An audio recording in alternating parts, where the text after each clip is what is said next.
Topical steroid damage face या TSDF।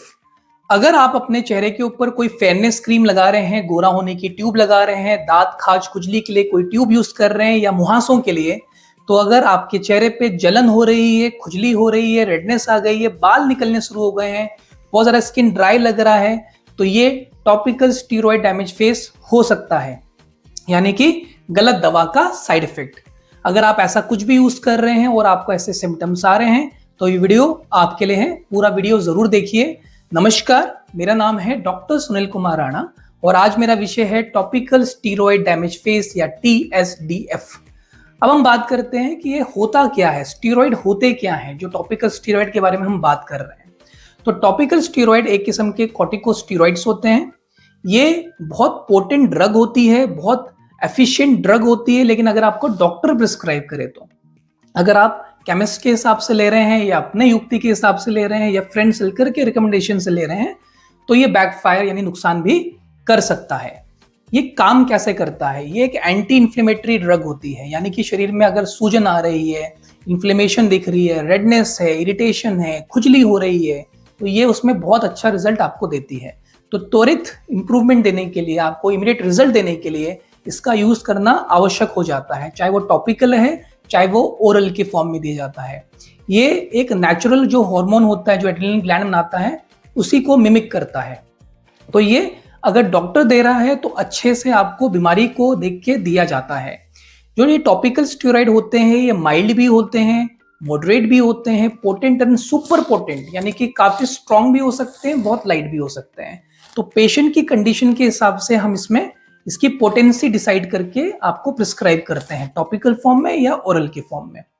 अगर आपको एटॉपिक डर्माटाइटिस है, एक्जिमा है, कॉन्टैक्ट डर्माटाइटिस है, इन्फ्लेमेशन है कहीं पर, तो वहां पर हम स्टीरॉइड्स का यूज करते हैं। पर इनके अपने आप में बहुत सारे नुकसान भी होते हैं, जिसमें से एक है यही टॉपिकल स्टीरॉयड डैमेज फेस। तो ये टॉपिकल स्टीरॉयड क्यों इजीली मिल जाती है? बिकॉज ये किस्म का ओटीसी ड्रग है और ये कॉम्बिनेशन में, कॉकटेल कॉम्बिनेशन में, मिक्स क्रीम के फॉर्म में, ट्रिपल कॉम्बिनेशन के फॉर्म में बहुत कॉमनली मार्केट में अवेलेबल है।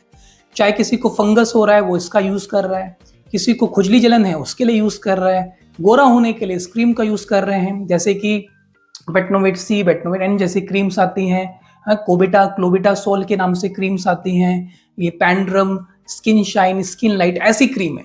ये स्टीरॉयड क्रीम होती हैं जो कॉम्बिनेशन में जनरली आपको इजीली मिल जाएगी, पैंड्रम प्लस के फॉर्म में। तो ये चीज का हमें यूज नहीं करना चाहिए बिना किसी ज्ञान के, बिना डॉक्टर के परमिशन या प्रिस्क्रिप्शन के। तो इसमें होता क्या है कि जो टॉपिकल स्टीरॉयड डैमेज फेस है, इसमें पेशेंट ने क्यों यूज किया? क्योंकि उसके चेहरे पे कालापन है, उसके चेहरे पे पिंपल्स है, हल्का सा खुजली है, तो वो ट्यूब को लगा लेता है। जैसे ही उस ट्यूब को लगाता है तो उसको रिजल्ट भी मिलता है, लेकिन ये चीज लॉन्ग टर्म में आपकी स्किन को पतला करता है। तो इसके क्या साइड इफेक्ट्स हैं? एट्रोफी ऑफ स्किन, आपके चमड़े को ये बिल्कुल पेपर जैसा पतला कर देता है। एक कंडीशन होती है रोजेसिया या ब्लड वेसल्स दिखनी, यानी खून की धारियां आपके चेहरे पे विजिबल हो जाती है। आपको गर्मी नहीं सूट होती, आप जैसे ही गर्मी में जाएंगे चेहरा लाल पड़ जाता है, यानी बर्निंग सेंसेशन, जलन देखने के लिए मिलती है। चेहरे के ऊपर एक्ने फॉर्म इरप्शन यानी कि पिंपल्स, बारीक बारीक दाने आपको अपने चेहरे पे देखने के लिए मिलेंगे। आपको अपने चेहरे के ऊपर बाल उगते हुए देखने के लिए मिलेंगे। पूरा चेहरे पे हेयर्स की ग्रोथ हो जाती है, बहुत चेहरा रूखा सा हो जाता है, आपका चेहरा खिंचा सा हो जाता है। चेहरे के ऊपर आप देखेंगे कि झाइयां और मेलाज्मा और बढ़ गया, फ्रेकल्स और बढ़ गए, फाइन लाइंस, रिंकल्स, क्रोफिट्स और बढ़ जाता है। यानी कि स्टार्टिंग में तो ये फायदा देता है, लेकिन लॉन्ग टर्म में ये बहुत सारे नुकसान हमारे चेहरे पे करके जाता है। इस दवाई का जो हम इसमें, जब इसका साइड इफेक्ट हो जाता है, ऐसा कुछ हो जाता है, जब पेशेंट हमारे पास आता है, हम उसके लिए क्या करते हैं? पहला चीज, हमें जैसे कोई एल्कोहलिक होता है, कोई स्मोकर होता है, जिनका जो एडिक्शन फॉर्मेशन हो चुका है, तो हम पहले एडिक्शन कैसे तोड़ते हैं? धीरे धीरे करके एडिक्शन तोड़ते हैं कि हम उसका कोई सब्स्टिट्यूट देते हैं पेशेंट को। तो वैसे ही हम इस केस में भी वही उपचार देते हैं। पहले हम उसमें तो स्ट्रिक्ट फोटो प्रोटेक्शन के लिए बोलते हैं। अब पेशेंट धूप से, गर्मी से, पसीने से जितना हो सके उतना दूर रहेगा। चेहरे पे कभी भी फेशियल ब्लीच, वैक्स का वो प्रयोग अभी फिलहाल लंबे समय तक के लिए नहीं करेंगे। तीसरी चीज, बार बार चेहरे को वॉश नहीं करना, और धोना भी है फेस वॉश का या साबुन का यूज ना करके नॉर्मल नलके का ठंडा पानी या फ्रिज में रखा हुआ थोड़ा ठंडा पानी से चेहरे को वॉश कर सकता है। एक पोटेंट, हम इस केस में थोड़ा सा इंटेंस मॉइस्चराइजर डाल देते हैं, जैसे सेटाफिल या सेबेमेड, तो जिससे कि स्किन उनका बिल्कुल सूखे ना। सेकेंडली इसमें हम डर्मोकाम लोशन यानी कैलामाइन लोशन का भी प्रयोग करते हैं अगर चेहरे पे ज्यादा जलन हो रही है। और अगर चेहरे पे इरिटेशन बढ़ गई है, पिंपल्स निकल आए हैं, तो इसमें हम लोग कुछ खाने की दवाई जैसे डॉक्सीसाइक्लिन जिसमें एंटीबायोटिक होती है, पिंपल्स कम करने की दवाई डाल देते हैं। और साइड इफेक्ट ऑफ स्टीरॉइड को दूर करने के लिए एक कैल्सिनोरिन इनहिबिटर्स होते हैं, हम वो ऐड कर देते हैं, जैसे टैक्रोलिमस होता है या पैक्रोमा नामक एक क्रीम आती है, हम वो ऐड कर देते हैं।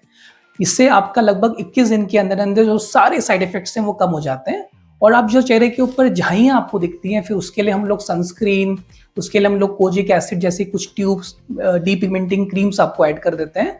इससे भी काफी हद तक हमारा चेहरा ठीक हो जाता है। यानी कि टॉपिकल स्टीरॉयड डैमेज फेस का भी ट्रीटमेंट मार्केट में अवेलेबल है, डॉक्टर्स के पास अवेलेबल होता है। बट अगर आप इसको लॉन्ग टर्म तक विदाउट एनी प्रिस्क्रिप्शन यूज कर रहे हैं, जैसे स्टीरॉयड क्रीम का, तो लॉन्ग टर्म तक इसका साइड इफेक्ट रहेगा। फिर ठीक होने में कभी कभी 2, 3, 4 साल भी लग सकते हैं। इसलिए अगर आप ऐसी कोई क्रीम का यूज कर रहे हैं तो इमिडिएटली उस क्रीम को स्टॉप कर दीजिए और अपने नजदीकी चमड़े के डॉक्टर के पास जाइए ताकि आपका वो फेस ठीक कर सकें। अगर आपका कोई भी क्वेरी होता है तो आप कमेंट सेक्शन में बताइए, हम आपको जरूर रिप्लाई करेंगे। और आप चैनल पे नए हैं तो चैनल को लाइक, सब्सक्राइब एंड शेयर भी जरूर करिए। धन्यवाद।